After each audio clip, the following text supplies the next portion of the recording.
Hurry now. Give it. Kerk, nee. Nee, sorry, daai was nou 'n volle. Hoe moes ons nou? Dis 'n bakkie.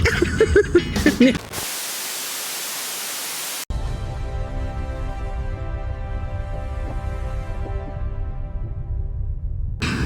Goeiedag, my naam is Rolandi Mekeer en baie welkom by hierdie week se Blitsblits waar ons vanoggend saam buite kuier. En dan ook baie welkom by die Hervormde Kerk.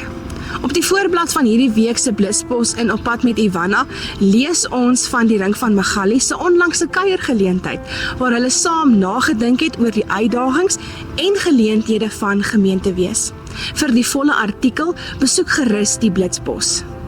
Ons wil graag begin deur al die predikante wat teen 31 Julie verjaar geluk te wens. Die kerk wens u 'n voorspoedige nuwe lewensjaar toe. Dan deel ons graag die volgende goeie nuus rakende ons predikante en ons gemeentes. Dominee Louise de Beer het 'n beroep na gemeente Wonderboompoort ontvang. Ons wens u alle sterkte toe met die besluitnemingsproses.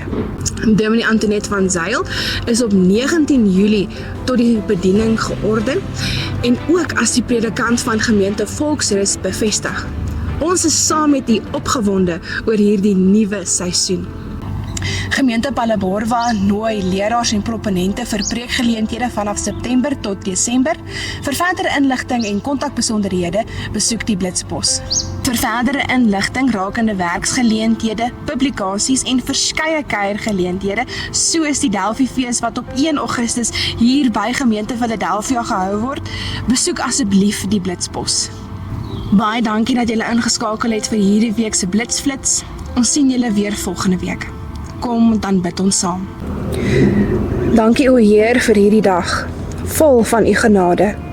Bly tog by ons in hierdie nag, hou ons in u hande. Ons wil u prys o Here, ewig u naam ter ere. U is die lig, u gee ons krag.